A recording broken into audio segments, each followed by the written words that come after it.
वेदमा के छ, यस प्रश्नको उत्तर दिनको निम्ति वेदकै एउटा मन्त्र लिइयो। उपासते पुरुषम ये कामास्ते शुक्रमेत तते वर्तन्ति धीराः। मुंडकोपनिषद 3:2-1। यही वेद मंत्र को व्याख्या गर्ने क्रममा वेद शास्त्रमा हाम्रो निम्ति काम लाग्ने जे जति उपदेशहरू छन्, ज्ञानहरू छन्, ती सबैको बारेमा हामी चर्चा गर्दै आइरहेका छौँ। र त्यस क्रममा सबैभन्दा पहिले हामीले यही बुझ्यौं कि यस वेद मन्त्रमा 3वटा कुरा बताइएका छन्। पहिलो लक्ष्य, दोस्रो त्यो लक्ष्य प्राप्तिको निम्ति साधन, र तेस्रो हो परहेज, केबाट बच्नु छ त्यो कुरा। जे लक्ष्य हो, लक्ष्य यही हो कि भव सागरबाट पार पाउनु छ। किनकि हामी सबै दुखी छौं।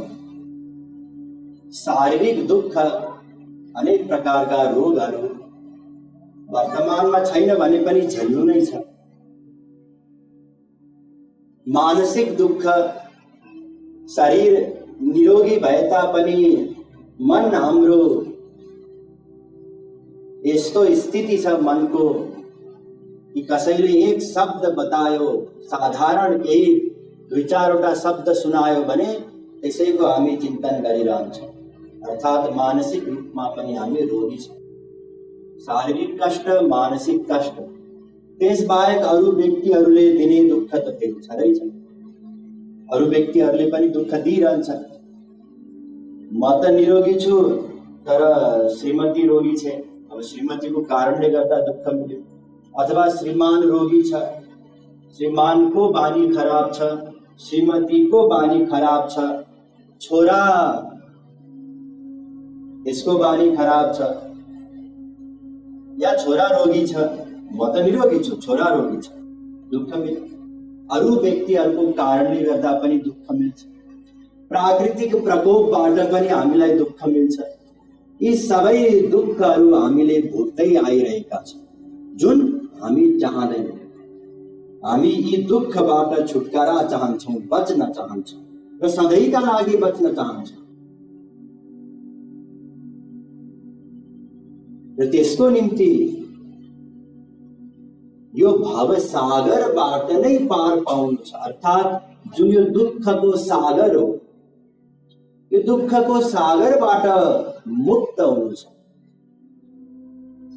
अर्थात् आनन्द प्राप्त गर्नु छ, सुख प्राप्त गर्नु छ। हामीले सुख प्राप्तिकै निम्ति, आनन्दकै निम्ति निरन्तर प्रयत्न गरिरहेको। अनेक उपाय अपनायो संसारमा। यसो गर्नाले सुख मिल्छ कि, यसो गर्नाले सुख मिल्छ कि, हजारौं पटक प्रयत्न गर्यो यही जन्ममा नै। र यस्ता जन्म हाम्रा कति बिते। प्रत्येक जन्ममा निरन्तर हामीले आनन्दलाई नै खोजिरह्यौँ, आनन्द नै चाहिरह्यौँ। कस्तो आनन्द? अनन्त मात्राको होस् हामी चाहन्छौँ। प्रतिक्षण बढ्दै जाओस् त्यो पनि चाहन्छौँ। सधैँ रहिरहोस् यो पनि चाहन्छौँ।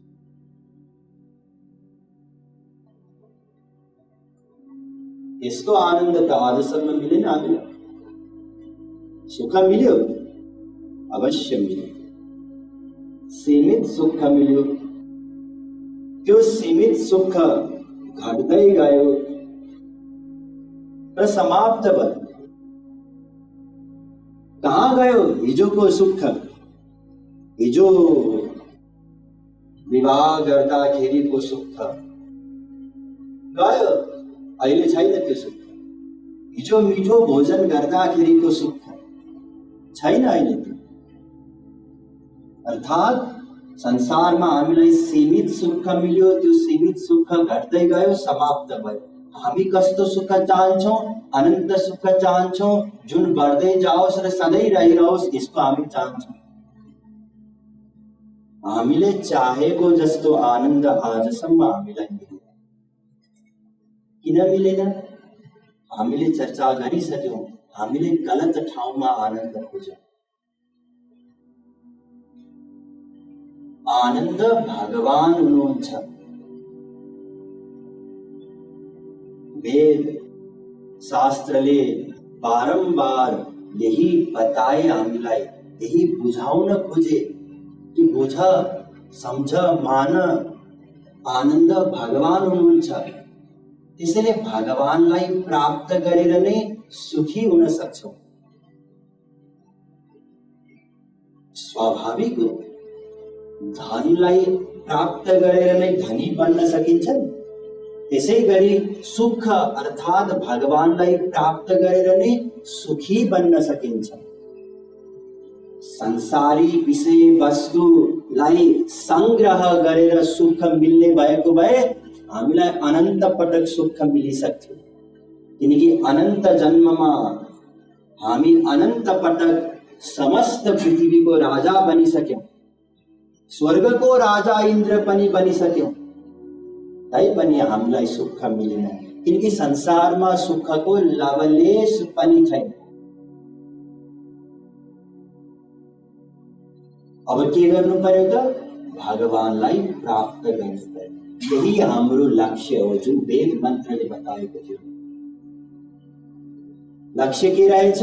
सुख प्राप्ति, आनन्द प्राप्ति, भगवत प्राप्ति, अनन्त सुख प्राप्त गर्नु, यही लक्ष्य हो। इसको निम्ति साधन के हो? जो साधन पनि त्यही वेद मन्त्रमा नै बताइयो। उपासते पुरुषम, भगवान को उपासना कर। भगवान को उपासना गर्नाले भगवान मिल्नुहुन्छ। भगवान मिल्ना साथ अनन्त सुख मिल्छ। तर भगवान त प्रत्यक्ष हुनुहुन्न उपासना गर्नको निम्ति, सेवा गर्नको निम्ति, खुशी बनाउनको निम्ति। त्यसैले वेद शास्त्रले आज्ञा दिए गुरुको उपासना गर। तदेव साध्यताम, तदेव साध्यताम। नारद भक्ति सूत्रको 42औं सूत्र। नारद जीले पनि यही बताउनु भयो कि गुरुको सेवा गर, गुरुको सेवा गर। नारद जीले स्वयं प्रश्न गर्नुभएको छ नारद भक्ति सूत्रमा, कस तरति मायाम, यो मायाबाट, यो भवसागरबाट को पार हुन सक्छ? र उत्तर दिनुभयो, यो महानुभावम सेवते, जसले गुरुको सेवा गर्छ उसैको कल्याण हुन्छ, उही यो भवसागरबाट पार हुन सक्छ। हामीले गुरु तत्वको बारेमा चर्चा गर्यौं। जसको उपासना गर्नु छ उसको बारेमा केही न केही त बुझ्नु पर्यो। गुरुको उपासना गर्नु भनेर बताइयो, गुरु कसलाई भन्ने त? यसको बारेमा पनि चर्चा गर्यौं र यही बुझ्यौं कि हामी जस्तै जीवात्मा मध्ये जसले त्यो अनन्त सुखलाई प्राप्त गरे, भगवानलाई प्राप्त गरे, भगवानको दर्शन गरे, उनीहरूलाई महापुरुष भनिन्छ।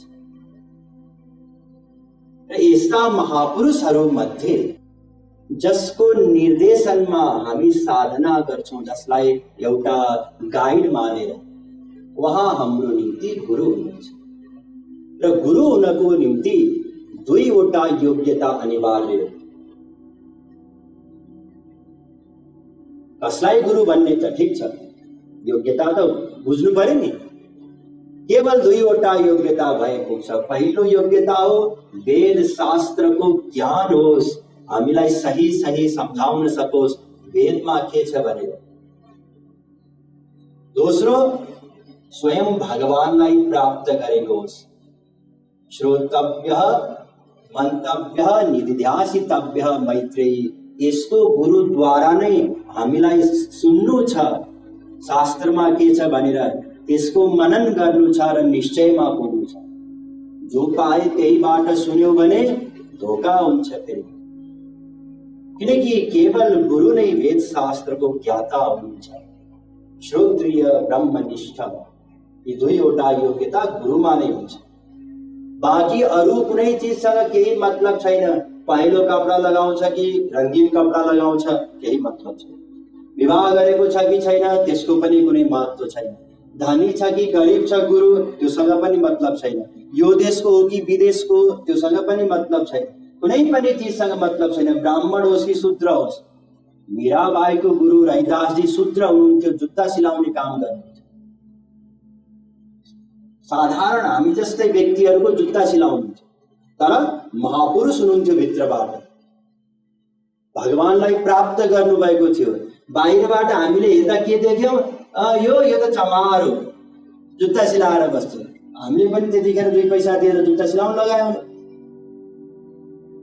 यसैले के गर्छ उसले, उसको पहिरन के छ, यी सब चिजसँग मतलब छैन। भित्री चिजसँग मतलब छ। वेद शास्त्रको ज्ञान छ कि छैन र भगवानलाई प्राप्त गरेको छ कि छैन। र यस्तो गुरु हामीले चर्चा गर्यौं साक्षात भगवत स्वरूप हुनुहुन्छ। चाहे भगवान र गुरुलाई एक मानेर दुवैको उपासना गरौं अथवा केवल गुरुको उपासना गरौं, काम बन्छ। तर केवल भगवानको उपासना गर्नाले काम बन्दैन। इसलिए गुरुको भक्ति अनिवार्य हो। र यस्तो गुरु अत्यन्त दुर्लभ हुनुहुन्छ, खोजेर भेटिनुहुन्न। यदि हामी खोज्न गयौं गुरुलाई भने हाम्रो जस्तो मान्यता हो, हाम्रो बुद्धिको जे स्थिति छ, जस्तो अवस्था छ, जस्तो गुण छ हाम्रो बुद्धिको, त्यस्तै कसैलाई हामीले गुरु बनाइदिन्छौँ। मेरो विचारमा उहाँ गुरु हुनलाई योग्य हुनुहुन्छ। यो बुद्धिले निर्णय गरिदिन्छ। हाम्रो बुद्धि त यति यसको मलिन अवस्था छ कि हाम्रो बुद्धिले आत्मालाई त जान्न सक्दैन, चिन्न सक्दैन। अहिले हामी आफूले आफूलाई शरीर मानेका छौं। शरीरमा पनि म पुरुष हुँ, म स्त्री हुँ, म नेपाली हुँ, म यहाँको हुँ, यो मान्यता छ भने हामी महापुरुषलाई कसरी चिन्न सक्छौं? चिन्न नै सक्दैनौं। जसरी एउटा नर्सरीको विद्यार्थीले आफूलाई पढाउने शिक्षकको योग्यता जान्न सक्दैन नि, त्यसैगरी हामी पनि त्यस्तै हौं। हाम्रो अगाडि एकजना आउनुभयो र भन्नुभयो योग गर्नु। गीतामा भगवानले योगी बन्ने भन्नुभएको छ अर्जुनलाई। हो, योग गर्नुपर्ने रहेछ। अर्को आएर केही बतायो, सब बेकारको चिज हो, योग गरेर के छ, शरीर स्वस्थ होला, अरू केही पनि हुँदैन। एकादशीको व्रत बस्नु, शरीर पनि निरोगी, भगवान पनि प्रसन्न। अर्को आउँछ, उसले भन्छ सब बेकारका चिज हो, शालिग्राम भगवान इसको स्थापना गर्नु, घरमा पूजा गर्ने गर्नु। अर्को आउँछ भन्छ यो पनि बेकार हो, एउटा माला लिनु अनि हरे राम राम राम हरे हरे गर्नु। हामीले हो त नि भन्छौँ भने हामी निश्चय गर्न सक्दैनौँ कि यो किन सही हो भने, अथवा किन गलत हो, अथवा किन अपूर्ण हो। हामी केही पनि जान्दैनौँ। नर्सरीको विद्यार्थी समान। उसलाई कसैले क लेखेर यो ख हो बाबु भन त ख भन्यो भने पनि ख भनिदिन्छ। हाम्रो स्थिति त्यस्तै हो। यसैले हामी गुरुलाई चिन्न जान्न सक्दैनौँ। संसारमा त फेरि दम्बी बाबाजीहरू, फर्जी बाबाजीहरू पनि छन्, नक्कली बाबाजीहरू। कसरी चिन्ने त? हिजो हामीले विस्तारमा चर्चा गर्यौं र यही बुझ्यौं कि वास्तविक महापुरुषले केही यस्ता कार्य गर्दैन जुन कार्य फर्जी बाबाजीहरूले गर्छन्। के रहेछन् त्यस्ता कार्य? जो हिजो आउनु भएको थियो उहाँहरूले बुझ्नु भएको छ, विस्तारमा मैले बताएको, शास्त्रको प्रमाण दिए। आज संक्षिप्तमा बताउँदैछु किनकि यो बुझ्न जरुरी छ। हामी कहीँ ट्युसन पढ्न गयौं, अब सही उसमा योग्यता छ कि छैन, यदि फ्रड रहेछ भने उसले हामीलाई ट्युसन पढाउन सक्छ र सक्दैन? कुनै डाक्टरकोमा गयौं, फ्रड रहेछ भने उसकोमा गएर हाम्रो स्वास्थ्य लाभ हुन्छ र हुँदैन? यसले जान्न जरुरी छ। वास्तविक महापुरुषले पहिलो संसार दिने भन्नाले धन दिने, स्वास्थ्य लाभ गराइदिन्छु, रोग निको पारिदिन्छु, यो बुटी लिनु, यो खानु, यसो गर्नु, यो कार्य संसार दिने कार्य वास्तविक महापुरुषले गर्दैन, कुरा समेत पनि गर्दैन। हामी देख्छौँ र टिभीमा पनि कार्यक्रममा, बाबाजी मेरो त छोराको जागिरै मिलेन, लाउन केही गरिदिनु पर्यो, छोराको जागिर मिलोस्, केही उपाय बताइदिनुहोस्। उहाँले भन्नुभयो हनुमान चालिसाको पाठ गर्ने गर्नुभयो, अथवा 2टा समोसा खानु कृपाको दरबार बर्सिन्छ। सब वास्तविक महापुरुषले गर्दैन। वास्तविक महापुरुषले त हामीलाई संसारबाट पर राखेर सम्झाएर कि हेर संसारमा सुख छैन, त्यो लाइनमा नबस, यो लाइनमा बस, भगवानलाई प्राप्त गर्ने लाइनमा बस, यो सम्झाउनुहुन्छ। त्यसैले यदि कसैले संसार दिने कुरा गरिरहेको छ भने त्यो वास्तविक महापुरुष हुन सक्छ, सक्दैन। त्यो त हाम्रो हितैषीसम्म पनि हुन सक्दैन।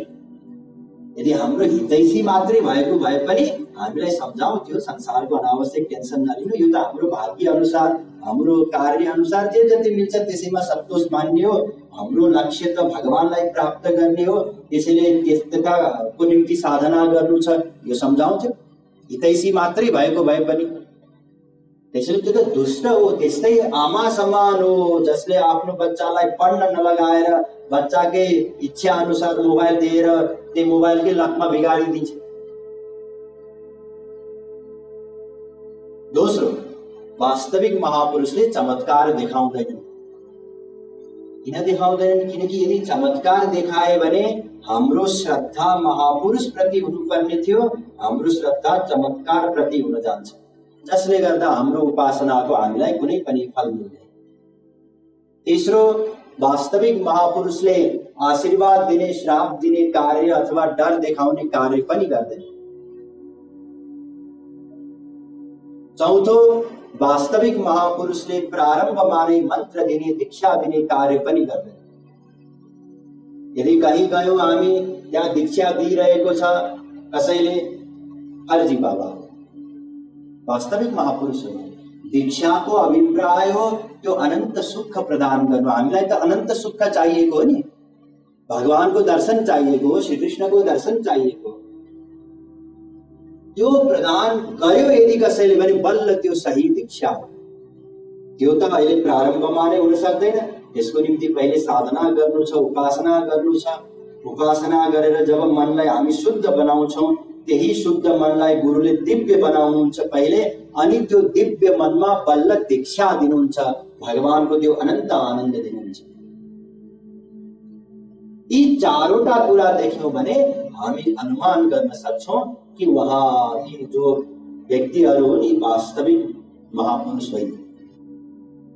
वास्तविक महापुरुषलाई फेरि कसरी प्राप्त गर्ने, यसको समाधान पनि बुझ्यौं शास्त्रद्वारा। शास्त्रहरूले बताए, जो भगवान शंकरजीले पनि बताउनु भएको थियो, यदि वास्तविक गुरुलाई प्राप्त गर्नु छ भने भगवानको कृपाद्वारा नै सम्भव छ। त्यसैले भगवानसँग प्रार्थना गर्नु छ रोएर कि हे प्रभु, मलाई कुनै वास्तविक महापुरुषको दर्शन, सत्संग इत्यादि प्रदान गर्नुहोस् भनेर। जब हामी रोएर भगवानसँग पुकार गर्छौं, प्रार्थना गर्छौं, अनि भगवानले नै यस्तो एउटा जुराइदिनुहुन्छ कि हामीलाई वास्तविक महापुरुषको दर्शन, सत्संग प्राप्त हुन्छ। यसपछि कसरी चिन्ने त उहाँ वास्तविक महापुरुष हुनुहुन्छ कि हुनुहुन्न? यसको निम्ति पनि हामीले उपाय बुझ्यौं कि वास्तविक महापुरुषको संग गर्नाले पहिलो हाम्रो आसक्ति कम हुँदै जान्छ संसारी विषयबाट। दोस्रो, भगवान श्री कृष्ण प्रिय लाग्दै जानुहुन्छ। भगवानको बारेमा उहाँले बताउनुहुन्छ नि, गुरुले सम्झाउनुहुन्छ कि श्री कृष्णसँग हाम्रो के सम्बन्ध छ, को हुनुहुन्छ श्री कृष्ण, उहाँको उपासना किन गर्ने, हाम्रो स्वार्थ के छ, के मतलब छ, यो सही सही ज्ञान दिनुहुन्छ। त्यसैले श्री कृष्ण प्रतिको प्रेम बढ्छ। साथै यो सम्झाउनुहुन्छ कि संसारमा मैले खोजेको वास्तविक सुख छैन, संसारी सबै नातेदारहरू स्वार्थी हुन्, मतलबी हुन्, केही दिनका मात्रै साथी हुन्। यदि मैले सिर नै काटेर दिए भने पनि मैले कसैलाई पनि सुख नै दिन सक्दिनँ, किनकि मसँग नै सुख छैन। त्यसैगरी अर्को व्यक्तिले पनि मलाई सुख दिन सक्दैन। संसारको स्वरूपको बारेमा उहाँले ज्ञान गराउनुहुन्छ, जसको कारणले गर्दा संसार प्रतिको हाम्रो आसक्ति कम हुँदै जान्छ। संसार प्रतिको भन्नाले श्रीमान, श्रीमती, छोरा, छोरी, धन, सम्पत्ति, घर इत्यादि, यसैलाई हामी संसार भन्छौँ, किनकि हाम्रो आसक्ति यतिमा नै छ। यस बाहेक बाहिर बाटोमा हिँड्ने व्यक्तिसँग हामीलाई कुनै मतलब नै छैन। संसार प्रतिको हाम्रो आसक्ति कम हुँदै जान्छ र भगवान प्रतिको प्रेम बढ्दै जान्छ यदि वास्तविक महापुरुषको सङ्ग गरिरहेका छौँ।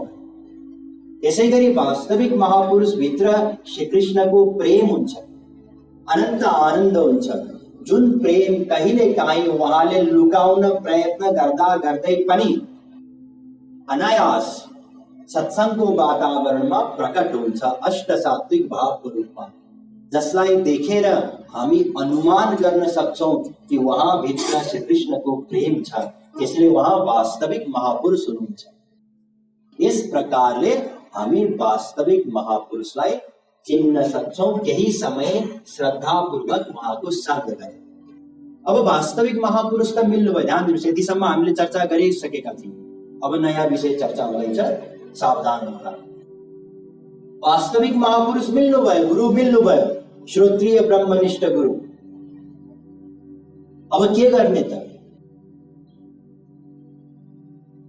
मेरो विचारमा त थालमा अबिर केसरी इत्यादि सब फल नैवेद्य राख्ने, गुरुको अगाडि जाने, चढाउने, लम्पसार गर्ने, अलिकति धन पनि दिने, यो गर्ने हो कि गुरु मान्ने होइन?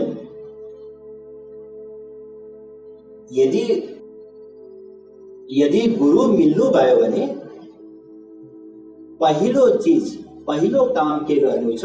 श्रद्धापूर्वक उहाँको शरणमा जानु छ। प्रथम श्रद्धा युक्त हो जा, शरण गुरुपद प्यारे। सबैभन्दा पहिले श्रद्धा युक्त भएर गुरुको शरणमा जानु। कुरा बुझ्नुभयो? भक्ति रसामृत सिन्धु जुन मैले अस्ति बताएको थिएँ, सबैभन्दा सर्वोच्च ग्रन्थहरू मध्येको एक हो भक्ति साहित्यमा।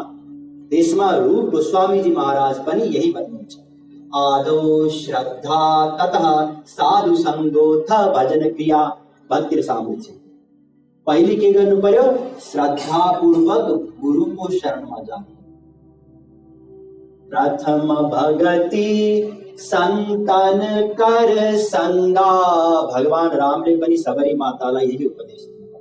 सबैभन्दा पहिले गुरुको सङ्ग गर्नु श्रद्धापूर्वक।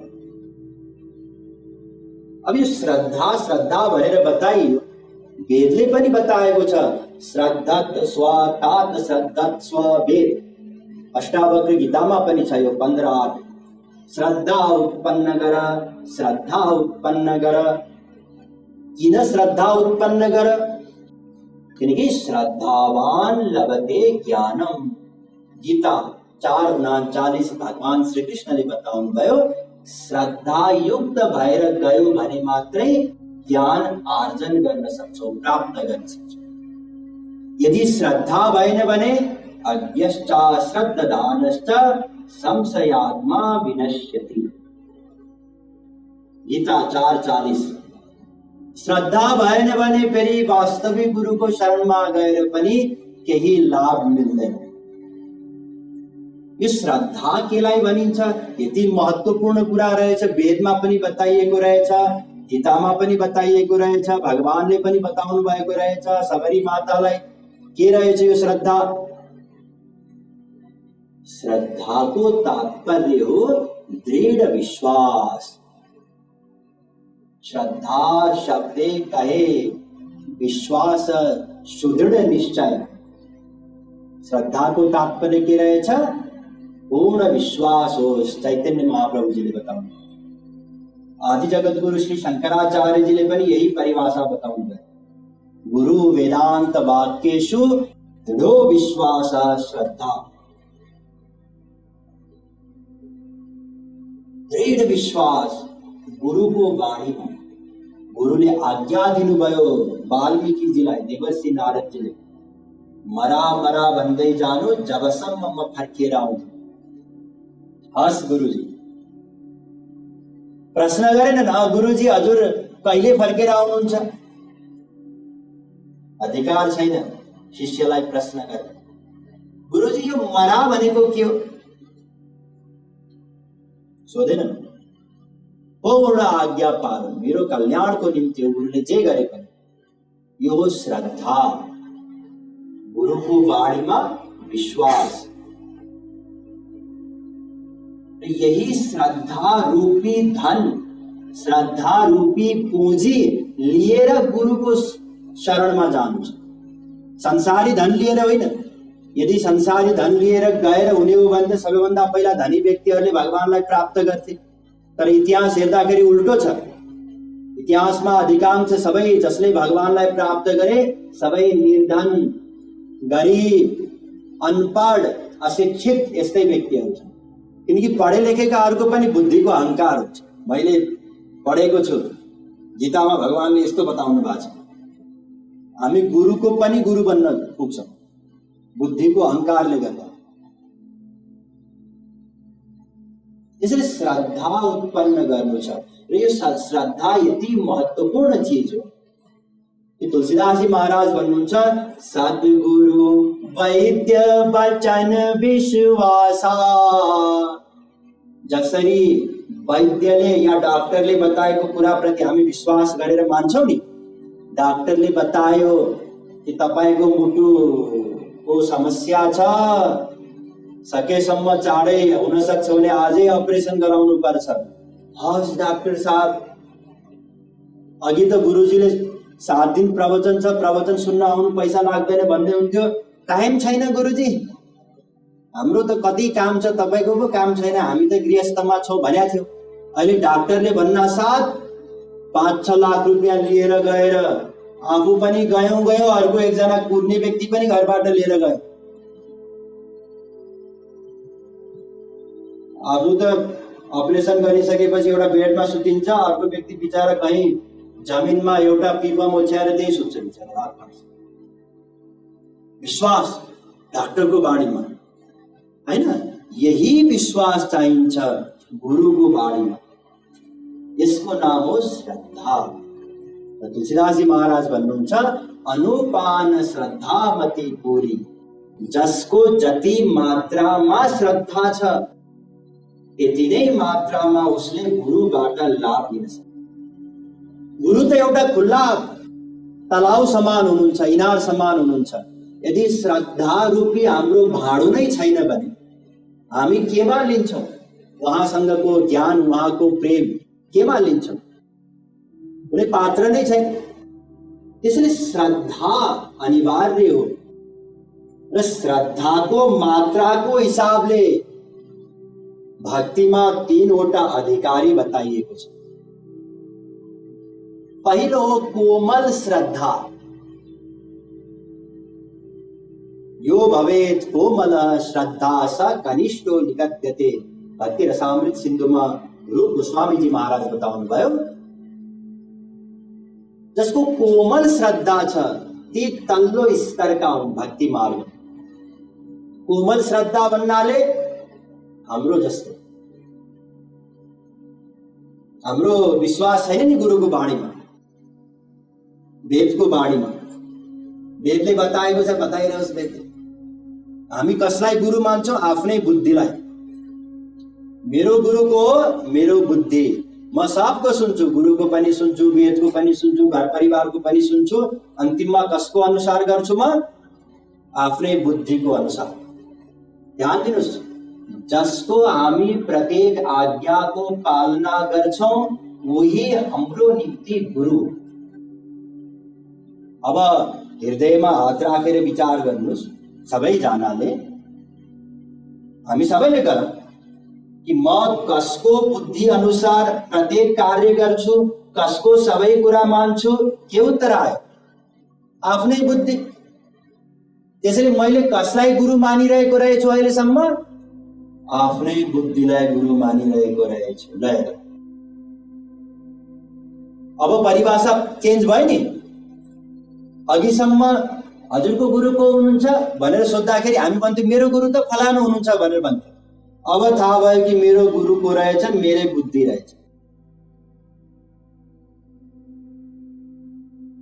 हाम्रो स्थितिमा शास्त्रको गुरुको भनाइ प्रति हाम्रो विश्वास अलि हुन्छ, कहीं कहीं केही मात्र। यसलाई भनिन्छ कोमल श्रद्धा। अर्को हुन्छ विकसित भएको श्रद्धा, विश्वास भएको। यहाँ शास्त्राधीश्वर निपुण श्रद्धावान सतु मध्यम श्रद्धा या मध्यम भक्ति को अधिकारी। यी कोन श्रद्धा खूब छ। यदि गुरुले आज्ञा दिनुभयो भने आजको भोलि वृन्दावन जाने श्रद्धा छ, अहिलेको अहिले। तर शास्त्रको ज्ञान छैन, श्रद्धा पूर्ण छ, पक्का छ विश्वास गुरुको बाणीमा, तर शास्त्रको ज्ञान छैन। यस्ता व्यक्तिहरूको श्रद्धा कुन बेला डगमगाउँछ थाहै हुँदैन, किनकि शास्त्रको ज्ञान छैन नि, सिद्धान्तको ज्ञान छैन नि। एउटा व्यक्तिले आएर कहाँ त राधे राधे भनेको त बेकार हो, भगवान शंकरजीको गुणगान गाउने गर, राधे राधे त केही पनि होइन, ओम नमः शिवायको जप गर्ने गर। हेर शिव पुराणमा यो लेख्या छ, पल्टाएर देखा, ए हो क्या है, यो त वेद व्यासजीले भन्नुभयो कुरा ठिकै पो हो क्या। शास्त्रको ज्ञान थिएन नि बिचारा, यसैले के भयो, श्रद्धा अब उसको डगमगायो। छ श्रद्धा तर डगमगायो। अब यो भन्दा पनि श्रेष्ठ प्रौढ श्रद्धा कसको हुन्छ? जसको शास्त्र वेद को ज्ञान हुन्छ, जसलाई साथमा दृढ निश्चय छ कि यही जन्ममा नै कल्याण गर्नु छ। शास्त्रे युक्तौ च निपुणः सर्वथा दृढ निश्चय। शास्त्र को ज्ञान पनि छ, थ्योरिटिकल नलेज। कसैले बताए है राधे राधे नगर, शंकर भगवान को उपासना कर भने उसले भन्न सक्छ कि तपाईलाई थाहा छैन, सब एक हुनुहुन्छ, भगवानका सबै स्वरूप एक हुनुहुन्छ, जसको भक्ति गर्दा पनि हुन्छ।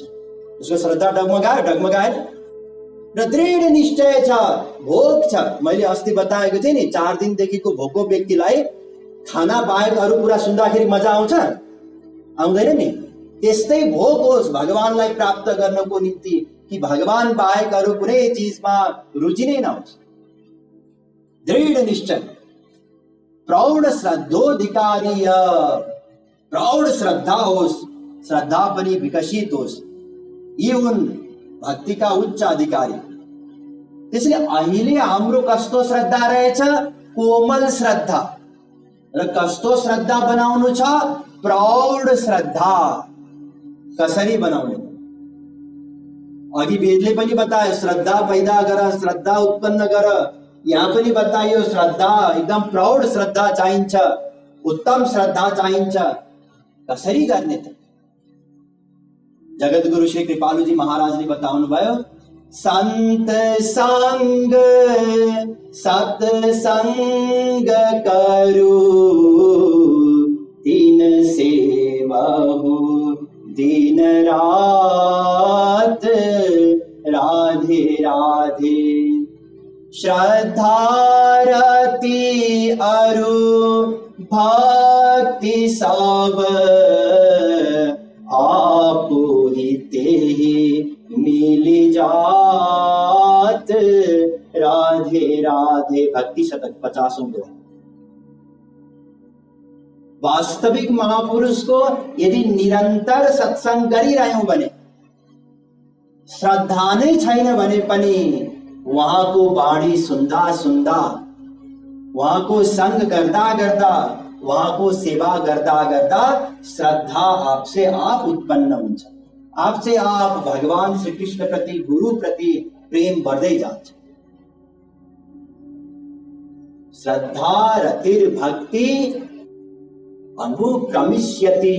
भागवत 3:25-25 भगवान कपिल जीले पनि भागवतमा बताउनु भयो, यदि कसैको श्रद्धा छैन भने के गर्ने गर्नु सन्तको संग गर्ने गर्नु सताम प्रसंगाम मम वीर्य संविदो वास्तविक संत को संग गरेर यदि भगवान को बारेमा सुन्दै सुन्दै सुन्दै गयो भने आपसे आप श्रद्धा उत्पन्न हुन्छ। भगवान रामले पनि यही बताउनु भएको छ सबरी मातालाई, दूसरी राति मम कथा प्रसंगा।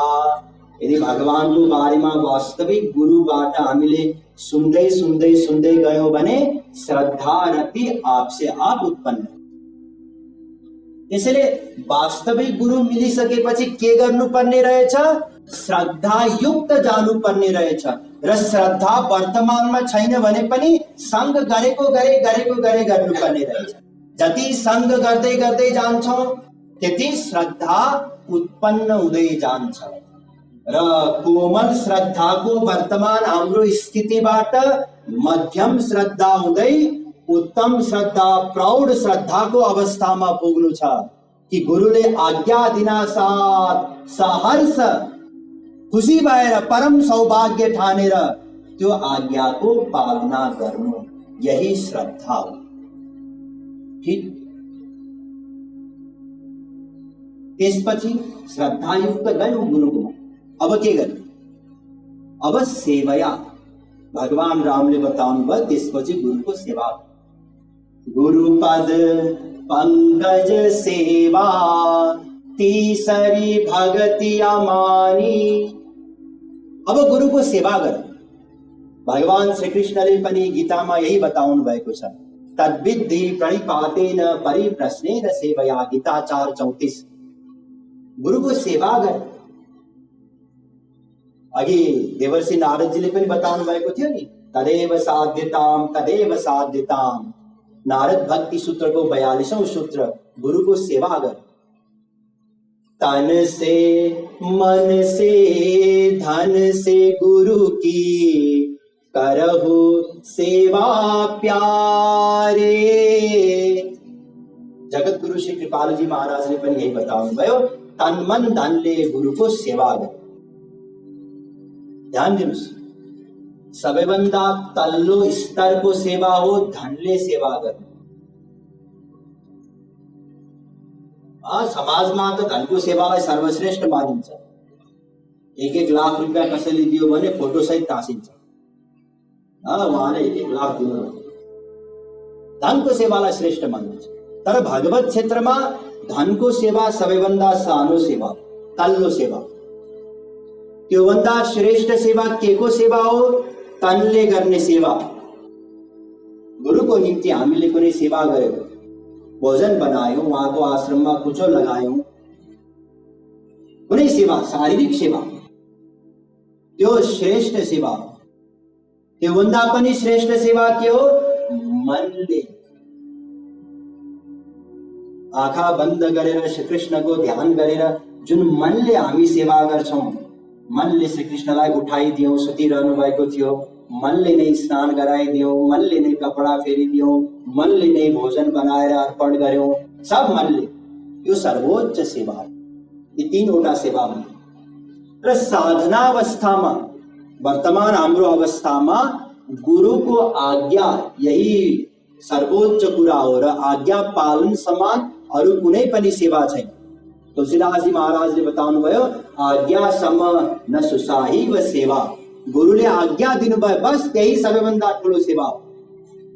अब त्यही आज्ञा पालन पनि कसैले मन नपराई गर्यो, गुरुजीले भन्नुभयो गर्नै पर्यो, के गर्ने, नगरी भएन, यो तल्लो स्तर हो। गुरुले आज्ञा दिनुभयो, सहर्ष कसैले आज्ञाको पालना गर्यो, यो उत्तम स्थिति। त्यसैले दुईटा चीज हामीले बुझ्यौं। पहिलो के, यदि गुरु मिल्नु भयो भने श्रद्धायुक्त जानु पर्यो, एक। दोस्रो, सेवा गर्नु पर्यो। अब तेस्रो कुरा पनि बुझिहाल्नुस्। तेस्रो हो प्रणिपात अवस्थामा पुग्नु छ। प्रणिपात भन्नाले भगवानले गीतामा प्रणिपात भन्नुभएको छ, तद्विद्धि प्रणिपातेन परिप्रश्नेन सेवया, गीता 4:34। प्रणिपात भन्नाले मन बुद्धिको समर्पण र आत्मसमर्पण,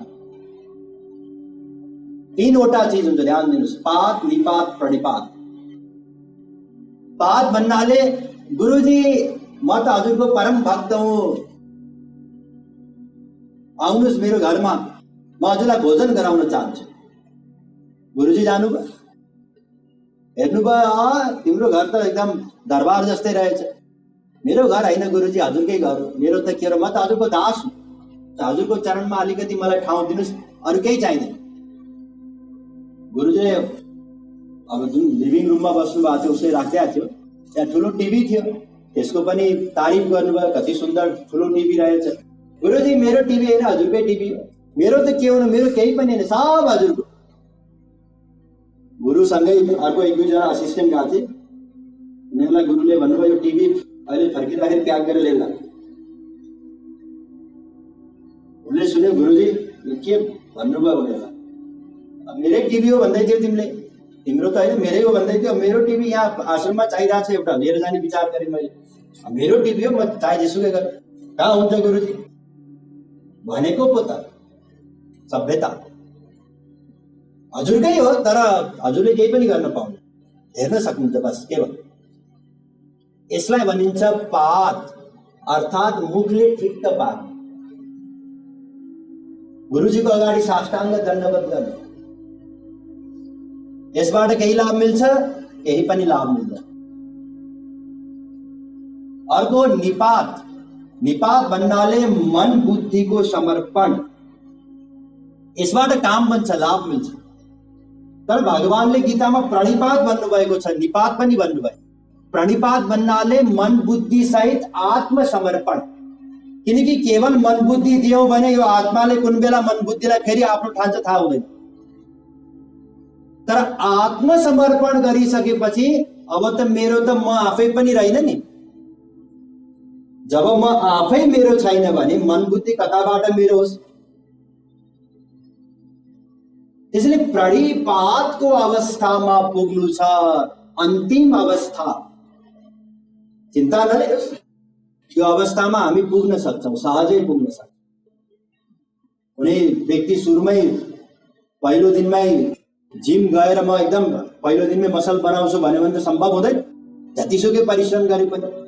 तर बिस्तारै बिस्तारै त्यति नै मेहनतमा, पहिलो दिन जति मेहनत गर्छ त्यति नै मेहनत गर्दा गर्दै गर्दा गर्दै एक दिन सफल हुन्छ। सुरुको दिनमा केवल 10 किलो उठाउन सक्थ्यो, 10 बाट 11 किलो उठाउनलाई उसलाई धेरै परिश्रम गर्नु परेको थियो।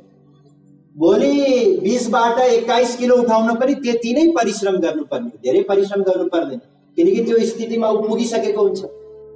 त्यसैले चिन्ता नलिनुहोस्, जब हामी उपासनाको बारेमा चर्चा गर्छौं, उपासना गर्दै जान्छौं, त्यो स्थितिमा पुग्छौं, किनकि त्यो स्थितिमा भित्रबाट पुग्नु पर्ने। ध्यान दिनुहोस्, मनले बाहिरबाट होइन कि मैले घर पनि सब त्याग गर्नुपर्ने रहेछ, घरै गुरुलाई दान गर्नुपर्ने रहेछ, यो होइन।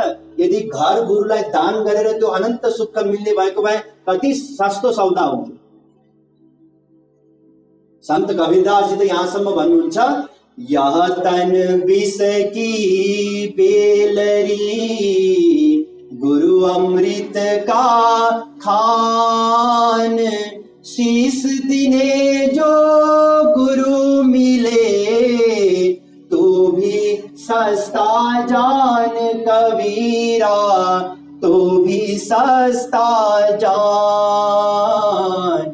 यो बाहिरी चीज दिएर, बाहिरी भक्ति गरेर गुरु मिल्ने या गुरुको कृपा मिल्ने या भगवान मिल्ने होइन। भित्री चीज हो, मन बुद्धि को दान हो, मन बुद्धि को समर्पण गुरुलाई गर्नुपर्ने।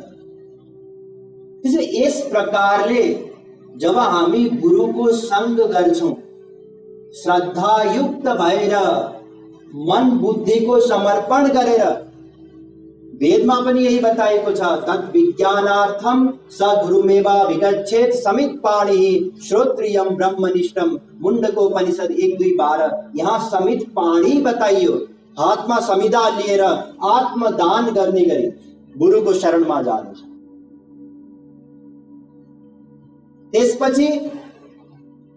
त्यसपछि बल्ल गुरुले बताउनुहुन्छ कि उपासना कसरी गर्ने। किनकि अहिलेसम्म त हामीले उपासना गर्नु छ भन्ने त चर्चा गर्दै आइरहेका छौं, तर उपासना कसरी गर्ने भन्ने त थाहा छैन नि, यो त चर्चा भएको छैन। अब यो कसले बताउनुहुन्छ? गुरुले बताउनुहुन्छ। कहिले बताउनुहुन्छ? जब हामी श्रद्धायुक्त गुरुको समीपमा जान्छौं, प्रणिपात हुन्छौं, सेवा गर्छौं, उहाँको सेवा गरेर प्रसन्न बनाउँछौं, अनि गुरुले सम्झाउनुहुन्छ उपासना कसरी गर्ने भनेर। चिन्ता नलिनुहोस्, जुन श्री गुरुदेवले मलाई यो रहस्य बताउनु भएको छ वेद शास्त्रबाट कि उपासना कसरी गर्ने हो, त्यो म यहाँहरूलाई यसै बताउनेछु। तर त्योभन्दा पहिले गुरु तत्वको बारेमा केही एक दुईवटा कुरा अझै गर्न जरुरी छ, बुझ्न जरुरी छ। हिजो पनि हामीले यही बुझ्यौं कि वास्तविक गुरु दुर्लभ हुनुहुन्छ प्राप्त गर्नको लागि। भगवानसँग जब हामी रोएर पुकार गर्छौं तब वास्तविक गुरु मिल्नुहुन्छ, यो हामीले बुझ्यौं। अस्ति हामीले यो बुझ्यौं कि गुरु र भगवान बराबर हुनुहुन्छ, अझ गुरु भगवान भन्दा श्रेष्ठ हुनुहुन्छ, गुरु साक्षात भगवत स्वरूप हुनुहुन्छ, सब हामीले बुझ्छौं। अब एउटा मनमा जिज्ञासा आउन सक्छ यहाँहरूको मनमा कि हामीले गुरु कसलाई मान्ने त? अब यहाँहरू मध्ये कतिपय कसै न कसैलाई गुरु मान्नु भएको हुन सक्छ, असाध्यै राम्रो। तर विचार गर्नुहोला, जसलाई गुरु मान्नु भएको छ उहाँ श्रोत्रिय ब्रह्मनिष्ठ हुन जरुरी छ, वेद शास्त्रको ज्ञान हुन जरुरी छ उहाँमा, र स्वयं उहाँले भगवान श्री कृष्णको दर्शन गरेको हुन जरुरी छ। त्यसैले गुरु कसलाई मान्ने त? हामीले जसले मान्नु भएको छैन उहाँहरूको निम्ति बताउँदैछु, र जसले मान्नु भएको छ उहाँहरूले पनि एकपटक पुनर्विचार गर्नुभएको छ। अब पहिलो यहाँहरूको मनमा त यो जिज्ञासा हुन सक्छ कि के हामी हजुरलाई गुरु मान्न सक्नुहुन्न? किन सक्नुहुन्न? किनकि गुरु हुनको निम्ति जुन दुईवटा योग्यता हुन्, ती दुवैवटा योग्यता ममा छैन। गुरु हुनको निम्ति दुईवटा योग्यता हुनुपर्छ भनेर बताएको थिएँ नि मैले। एउटा के हो? श्रोत्रिय अर्थात वेद शास्त्रको ज्ञान होस्, र दोस्रो के? ब्रह्मनिष्ठ भगवान श्री कृष्णको दर्शन प्राप्त गरेको होस्, त्यो अनन्त सुख प्राप्त गरेको होस्, ताकि हामीलाई पनि दिन सकोस्। यी दुवै योग्यता ममा छैन। जुन ज्ञान मैले यहाँहरूलाई प्रदान गरेँ यो त मलाई मेरो गुरुदेवले कृपा गरेर दिनुभएको ज्ञान हो। उहाँको अनन्त ज्ञानको एउटा थोपा उहाँले मलाई दिनुभएको, अनन्त ज्ञानको समुद्रको एउटा थोपा, जुन म यहाँहरू समक्ष प्रस्तुत गर्दैछु। मैले अस्ति बताएको थिएँ नि एउटा सुगाको कथा। सिकारीले पासो थापेको छ, त्यो पासोमा बस्न हुन्न भनेर रट्दै पनि अन्तिममा त्यही पासोमा गएर बसेको थियो नि। हाम्रो स्थिति लगभग त्यही हो। जसरी सुगाले रटेको थियो त्यसै गरी हामी पनि रट्छौं, त्यही रटेको कुरा बताउँछौं यहाँहरूलाई, र भित्रबाट स्थिति यहाँहरूको समान नै छ। काम, क्रोध, लोभ, मोह, मद, मात्सर्य इत्यादि जति पनि अवगुण हुन्, ती सबै अवगुण ममा पनि छ। म मायाधीन नै छु। त्यसैले यदि कसैले म प्रति गुरुको भाव राख्नुभयो भने नरक जानुहुनेछ। वास्तवमा मेरो स्थिति त अझै नाजुक छ। किनकि तुलसीदास महाराज भन्नुहुन्छ, नहीं को असर जन्मा जग माही, प्रभुता पाई जाहि मद नाही। संसारमा कोही पनि यस्तो छैन जन्मिएको जसलाई कुनै विशेष पद, प्रतिष्ठा, ज्ञान इत्यादि मिल्यो भने अहंकार नहोस्। त्यसैले हाम्रै सत्संगमा पनि कयौं यस्ता साधकहरू हुनुहुन्छ जसको साधनाको स्थिति मेरो भन्दा अत्यन्त उच्च छ। तर मलाई गुरुदेवले जसरी एउटा आमाले बच्चाहरूमा जुन बिग्रेको बच्चा छ उसैलाई बढी ध्यान दिन्छन् नि, उसैको बढी हेरचाह गर्छन्। जो ठिक छ उ त ठिक छ, आफै आफ गरिहाल्छ। पुरै ध्यान त बिग्रेको बच्चा प्रति हुन्छ नि। त्यसै गरी मेरो कल्याण होस् भन्नको निम्ति मलाई यो सेवा दिनुभयो, ताकि यही बहानामा म शास्त्रको सिद्धान्तको बारम्बार श्रवण गरौँ, मनन गरौँ, रिभिजन गरौँ। यो त उहाँको अहेतुकी कृपा हो। त्यसैले मैले स्पष्ट पारिदिए, म प्रति गुरुको भाव राख्न सक्नुहुन्न। त्यसो भए अरू कसलाई गुरु मानौ, बनाऊ? अब कसैको जिम्मेवारी म कसरी लिन सक्छु कि को श्रोत्रिय ब्रह्मनिष्ठ छ कि छैन? त्यो त यहाँहरूले विचार गर्ने कुरा हो।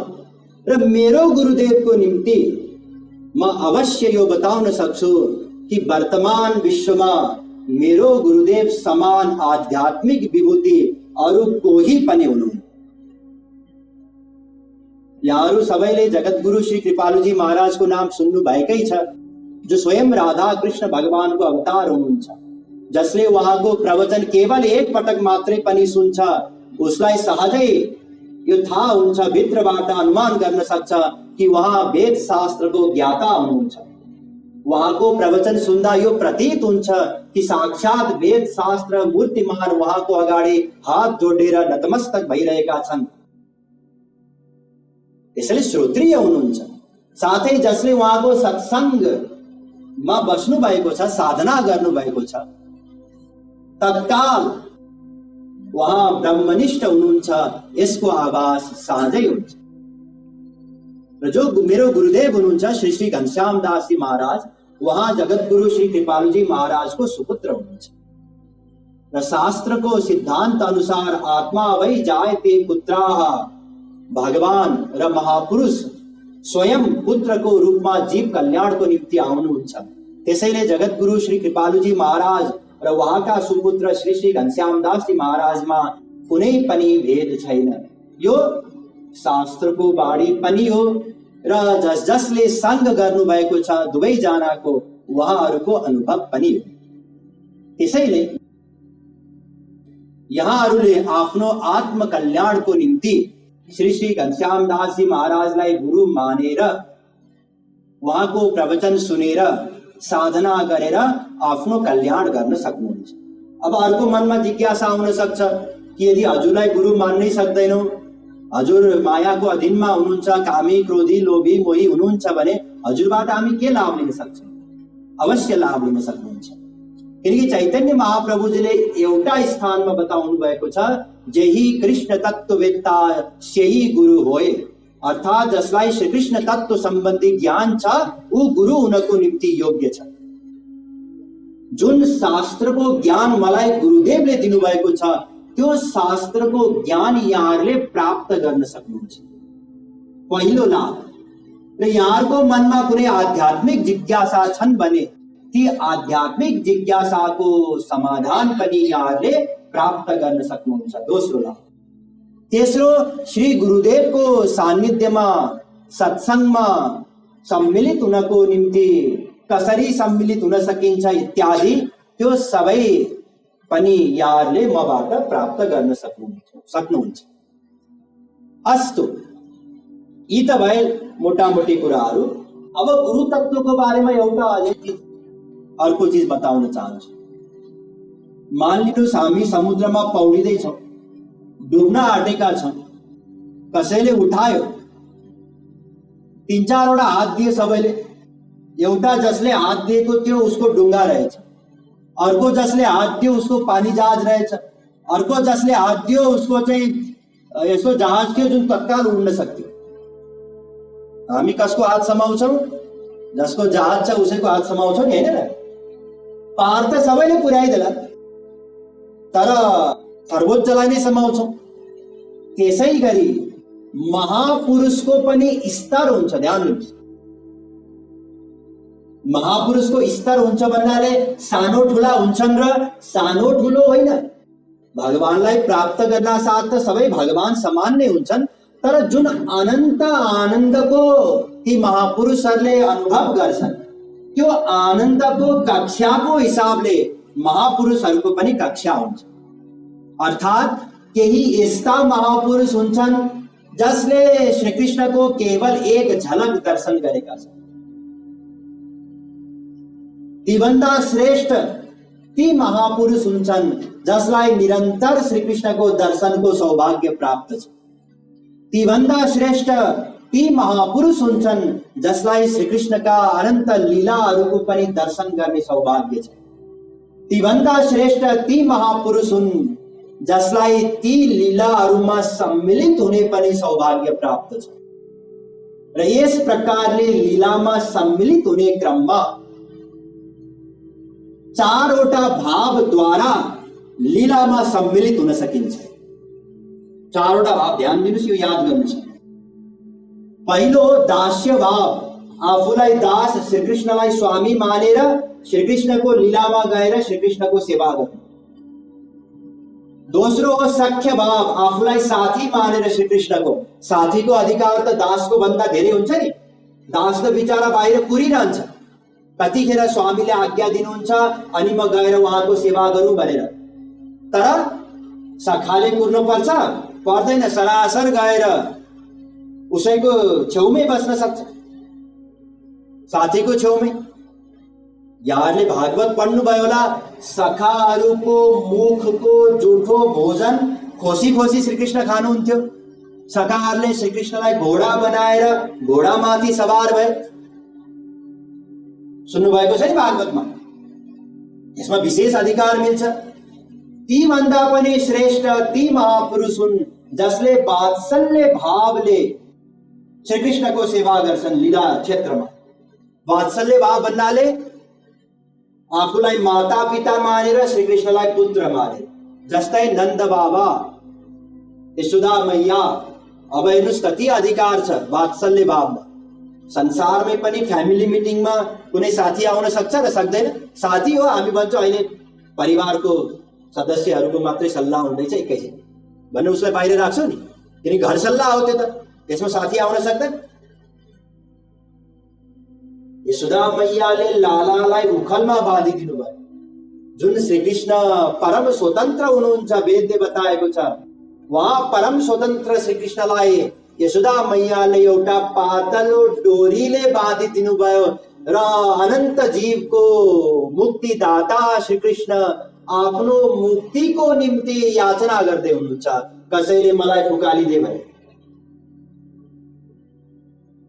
ती भन्दा पनि श्रेष्ठ ती महापुरुष हुनुहुन्छ जसले माधुर्य भावले लीला क्षेत्रमा श्रीकृष्णको सेवा गर्नुहुन्छ।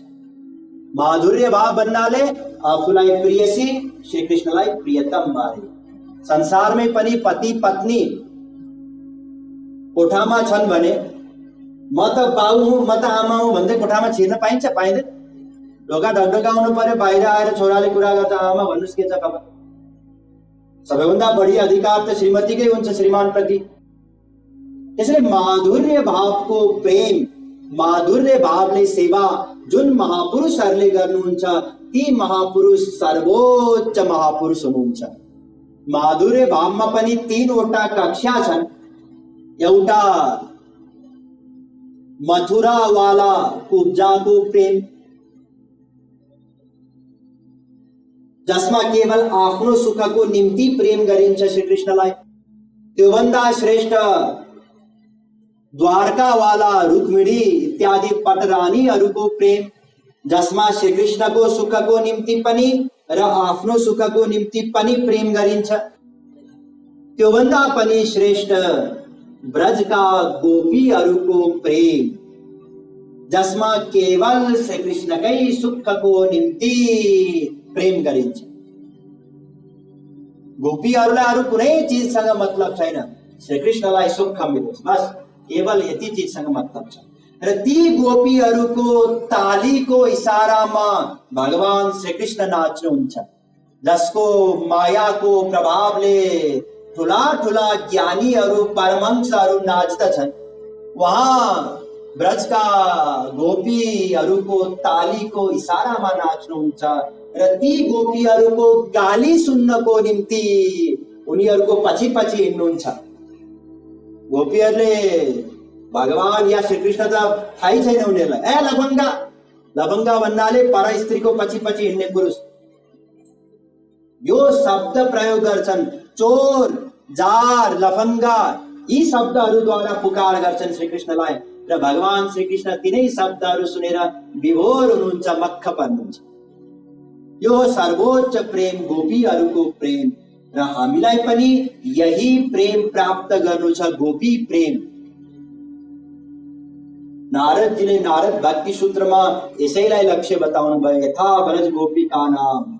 भगवान श्री कृष्णको भक्ति कसरी गर्ने, जसरी ब्रजका गोपीहरूले गरेका थिए त्यसरी भक्ति गर्नु छ, त्यही प्रेम गर्नु छ। अब ध्यान, हाम्रो गुरु जुन कक्षाको हुनुहुन्छ त्यही कक्षासम्म हामीलाई पुर्याउन सक्नुहुन्छ।